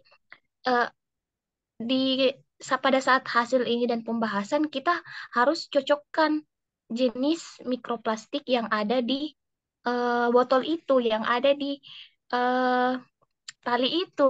Jadi kayak sebenarnya kan mungkin untuk penelitian S1 masih awal ya Kak. Belum Mm-mm. terlalu iya terlalu ke bahas itu dan saya juga bingung Kak. Misalnya kan kalau misalnya mau cari data berarti saya harus cari data di mana didapatkan botol plastik itu polimernya misalnya nilon atau polimernya dari tali budidaya ini polietilen. Saya harus cocokkan itu Kak. Dan Hmm. itu nggak masuk sebenarnya di tujuan penelitian saya. Hmm. Iya, jadi kayak apa yang bisa menghubungkan kenapa kenapa kita harus menyamakan dengan kondisi lingkungan di situ. Padahal yang memang diteliti itu cuman konsentrasinya saja. Hmm. Ya sih Kak, jadi kayak Iya. iya, Hmm. iya mungkin gitu Kak. Hmm. Cara berpikirnya Kak Jana udah tepat ya. Iya, Mungkin begini, yang membuat dosen itu kebingungan melihat hasil penelitian dan tulisannya Kak Jana, mungkin karena sistematika template-nya itu masih amburadul, masih belum jelas alurnya kemana. Mungkin itu sih yang buat kebingungan, sehingga hasil yang benar-benar ingin ditemukan itu nggak ketemu gitu. Padahal udah ada di situ. Tapi itulah yang mungkin yang terjadi. iya, Nah, tapi kalau cara berpikirnya Kak Jana udah benar, yang dari eksternal itu nggak perlu menjadi bias penelitian kita. iya Kak. Ya, karena Kan udah kita beda konteks. Karena yang beda kita teliti adalah yang di insangnya, bukan yang di iya, bukan yang di sekitaran perairan. iya Kak. Kalau kalau kita meneliti yang di sekitaran penelitian, berarti kita buat penelitian baru lagi, meneliti Iya, beda tentang konsep lagi. eh, eh, meneliti tentang identifikasi eh, sampah-sampah plastik yang ada di perairan, yang ada di Iya, sekitar perairan Mandalay. Ya udah, kita masuk iya. ke penelitian kualitatif fenomenologi gitu. Iya Kak. Atau bisa ya, Mm-mm. atau bisa juga ini menjadi itu menjadi penelitian lanjutan dari penelitian saya, Kak. Iya, Gitu tapi bisa. penelitiannya bukan ke lab, malah ke sosialnya. Iya. Ah, Nah, gitu. iya, Kak. Untuk membuktikan seberapa banyak sampah yang ada di sana, yang ada di Iya, sekitaran perairan itu. iya. Iya sih, Kak. Jadi Jadi itu agak adalah dua konteks yang berbeda itu. Nggak bisa iya, disatuin. Kak. Iya sih, Kak. Kadang ini. Nggak apa-apa nanti kalau misalnya seminar hasil ditanya seperti itu, jawab aja yang Kak Jannah sampaikan tadi. Itu udah benar tuh alur berpikirnya. Nah, jadi Bapak yang saya ingin fokuskan pembuktiannya adalah yang ingin saya fokuskan untuk membuktikan mikroplastik itu ada atau tidak pada ing bukan. Yang ingin saya fokuskan dalam penelitian ini adalah tentang ini Bapak. Di dalam insang kerang hijau ini ada nggak mikroplastiknya? Nah, ternyata dari penemuan saya melalui bantuan lab ada Bapak, ada ditemukan dengan jenis polimer ini, ini. Nah, ini adalah polimer-polimer ini termasuk dalam mikroplastik. Nah, gitu. Jadi yang kalau Bapak meminta data pendukung berkaitan dengan ada nggak sampah-sampah plastik yang ada di sekitaran perairan. Nah, itu mungkin bisa saya jadikan sebagai temuan baru, tapi tidak digabungkan dalam penelitian ini, Bapak. Karena penelitian ini fokus pada sampel yang diteliti di dalam lab, bukan di luar lab. Iya. Nah, kayak gitu cara jawabnya. Iya. Iya, Kak. Mungkin itu bisa jadi menjadi dukungan penelitian saya. Namun nanti ketika saya melakukan penelitian lanjutan, gitu bahasanya. Wah itu dijamin enak banget tuh. Udah macam ngobrol, bukan macam sidang lagi. Iya, Kak. Mm-mm. Iya, Seru gitu. sih. Saya aja dulu waktu sidang bukan macam sidang, Kak Jana malah ngobrol sama dosennya. Iya, karena saking serunya itu gitu. Jadi saling sumbangsih keilmuan. Karena ada beberapa hal persepsi dosen kita tuh nggak sama kita. Jadi Hmm. di situlah kita benahi karena kita yang meneliti, kita yang terjun ke Iya, lapangan gitu. Jadi kayak ngobrol, nggak ada, nggak ada lah sesi-sesi takut nggak ada. iya, Kak. Hmm. Jadi seru sih meneliti itu bagi saya. Iya, seru-seru, Kak. Hmm. Nah, disitulah kesempatan kita bisa ngajarin dosen. Iya, buat itu Kak Jana. Buat tuh nanti seminar hasil, kemudian sidang, ajar itu dosen-dosen. Kapan lagi ada kesempatan bisa ngajari dosen? Dia di sidang loh. Biasanya dosen nggak mau kalah, Kak. Ya kita punya data kok. Ya. Iya, iya. Eh, Betul, betul, Kak. iya. Hmm, Jadi terasa dia transfer keilmuan itu terasa. iya, Kak. Wow, what do you think? What do you feel today in night? Senang, senang, Kak, senang. Oh, alhamdulillah ya. Senang.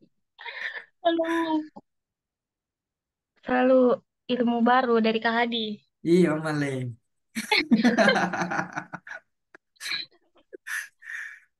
Oke deh, nggak Iya, terasa ya. Ternyata iya, udah menuju jam iya, 11. Oh, di sana mungkin menuju 12 ya. iya, Kak. Kayak Oke deh, cepet banget ini. saking serunya ya. Iya, Kak. Ini kalau dikonversikan dalam SKS ini udah menuju ke 3 4 SKS ya. Aduh, Waduh. seru-seru. Nanti Berarti Kak, Kak kalau udah SMH, nanti prepare lagi. Eh, siap untuk sidang. iya, ya, Kak. Boleh, boleh. Iya, Kak. Mungkin itu aja untuk malam ini. Terima kasih, Kak Hadi. Iya, gimana cara ngajar saya? Mantap ya. Mantap, Kak. Keren, keren, keren, keren. Udah bisa jadi dosen, profesor. Dosen apa ya? Dosen dosen apa ya? Dosen maju gitu. Keren, keren. Oke deh. Yuk Kak Jana biar supaya Kak Jananya punya output sehingga langsung lengket di dalam unconscious mind-nya atau pikiran bawah sadarnya silakan presentasi kembali apa yang disampaikan hari ini dan didiskusikan hari ini. Apa yang didapat di outputkan kembali. Ya, Kak. Baik, terima kasih kesempatannya. Jadi, output yang saya dapat malam ini sangat banyak sekali dan sangat senang sekali. Yang pertama itu ada perbedaan apa saja yang harus eh, kita ketahui, perbedaan dalam baik itu kepenulisan ataupun apa ya eh, cara berpikir dari S1, S2 dan S3 ternyata eh, apa berbeda, sangat berbeda di mana kalau S1 kita mengumpul apa cuman melakukan pengujian teori atau Mm, kebenaran teori saja. Terus yang paling penting itu kita bisa menganalisis mm, menganalisis suatu kebenaran atau teori yang kita dapatkan sebelumnya, bukan yang kita buat sendiri gitu. Jadi yang kedua itu untuk cara berpikir S2 itu dia sudah harus berdasarkan interdisiplin ilmu, mm, tapi bisa juga eh, yang menggabungkan apa serumpun, tapi tetap serumpun, mm, interdisiplin yang tetap serumpun. Terus di S2 itu sudah belajar hal-hal teknis yang lebih dalam, baik itu metodenya mungkin yang berbeda. Kita harus mengetahui apa yang cocok untuk penelitian kita karena mungkin bisa saja di S1 kita mengatakan ini cocok untuk penelitian, tetapi di S2 ternyata tidak cocok.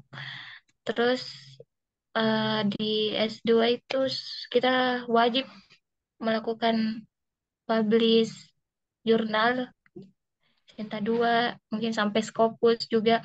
Yang ketiga itu yang ketiga apa di S3 yang harus kita ketahui itu di S3 itu kita sudah punya gagasan sendiri, ide besar mm, pengembangan pengembangan yang bukan cuman teori saja, tapi kita mampu melakukan mm, membuat ini gagasan besar itu terwujud mm, dengan kumpulan teori, kumpulan data-data yang kita buat sendiri, mm, kita buat sendiri.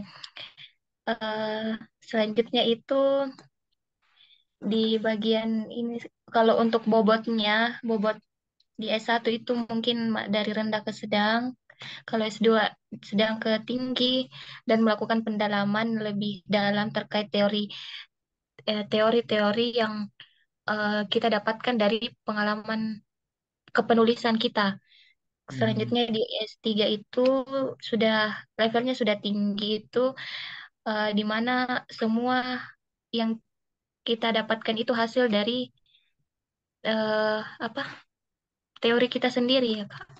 mm, Ya, terus yang ini yang saya tadi banyak bersyukur karena tahu di bagian ini, di persiapan ketika kita mulai atau melakukan kepenulisan baik di S1, S2, S3, itu kita harus mengetahui dengan benar-benar ini mm, sistematika kepenulisan atau template-nya, karena mm, template-nya ini sangat penting membantu kita fokus untuk mm, menulis ya, membantu kita fokus menulis karena kita bisa tahu batasan-batasan yang bisa kita masukkan dalam judul kita atau penelitian kita nantinya, seperti mm, itu Kak.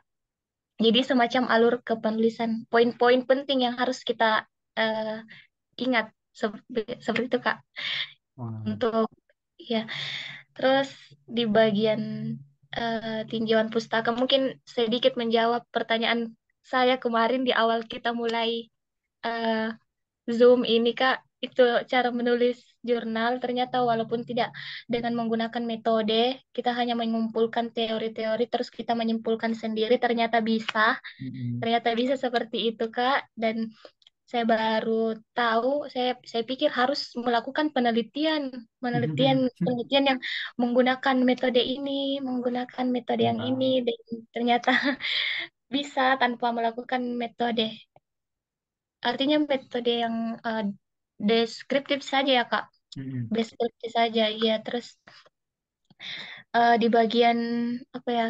eh Banyak hasil dan pembahasan itu kita sudah bisa apa, susun ketika sistematikanya jelas, mulai dari judul, terus tinjauan pustaka, ternyata yang tidak meluas, yang ternyata awalnya meluas, yang tidak, yang meluas itu bisa lebih kita kerucutkan kembali. mm, Jadi di hasil dan pembahasan ini lebih bisa kita fokus sih gitu Kak. mm, Terus di saran peneliti itu sebenarnya beda-beda, ada untuk saran untuk diri kita sendiri ya Kak, untuk yang kita tidak ketahui atau mungkin ada gap lagi di mm, kepenulisan kita, terus bisa bisa sarannya itu untuk para akademisi ataupun eh, sarannya untuk kondisi atau lokasi yang kita teliti mm, ya Kak, mm, kondisi mm, atau ya lo- itu lokasi yang kita teliti sebelumnya. Terus yang terakhir itu tadi di bagian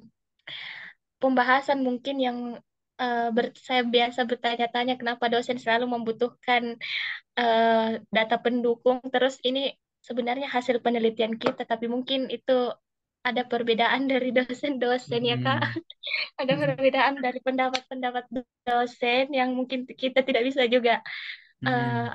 lawan. Ya Kak, dan itu mungkin itu saja Kak. Banyak ilmu yang saya dapat malam ini. Dan alhamdulillah bersyukur. Ya, alhamdulillah. Mungkin Alhamdulillah. mungkin ini ilmu terakhir. Tadi kan kita berbahas teknis dalam pembuatannya, pembuatan karya Iya. tulis. Tapi ini kita masuk ke dalam teknis dalam government atau kepemerintahannya. Di mana dalam kepemerintahan itu kita berhadapan dengan dosen. Nah, mungkin kita dihadapi dengan dosen pembimbing skripsi, kemudian dosen pembimbing akademik, kemudian dosen penguji. Yang mana yang harus kita ikuti kata-katanya. Kata-kata yang paling penting untuk kita ikuti dari ketiga klaster dosen itu adalah dosen PS, dosen pembimbing skripsi. Jadi bagaimanapun ceritanya, bagaimanapun pendapat-pendapat dan saran-saran yang diberikan oleh penguji, pembimbing akademik, tetap keputusan akhir ditentukan oleh dosen PS. Jadi mau benar, mau keliru, mau eh, kurang tepat, nah itu dikonsultasikan sama dosen PS dan diberikan hasil mufakat yang terbaik. Nah, hasil mufakat yang terbaik itulah yang direalisasikan dalam revisinya kita. Jadi acuannya adalah dosen PS. Walaupun nanti dosen penguji itu menentang, nggak apa-apa. Dosen PS yang kita ikuti. Iya. Kita enjoy that. Nah, itu dalam sistematika teknis di government atau kepemerintahan. So, I think that's all and thank you for tonight and enough. Dan alhamdulillah ternyata banyak keluasan sudut pandang yang saya dapatkan dari Kak Jana. Begitu pula dengan Kak Jana mendapatkan banyak hal baru dari sayanya, sehingga kita bisa sama-sama simbiosis mutualisme. Keren. Kak. Dan akhirul kalam, kita akhiri pertemuan level 3 ini atau pertemuan ketiga dari masing-masing minggu di pukul berapa ini? 22.33 atau 23.33 WITA. Assalamualaikum warahmatullahi wabarakatuh. Waalaikumsalam warahmatullahi wabarakatuh, Kak. See you Thank next you. time. Terima kasih, Kak. Sama-sama, Nanti Mi. ke depan bahas apa, Kak? Level 4. Ah, ya.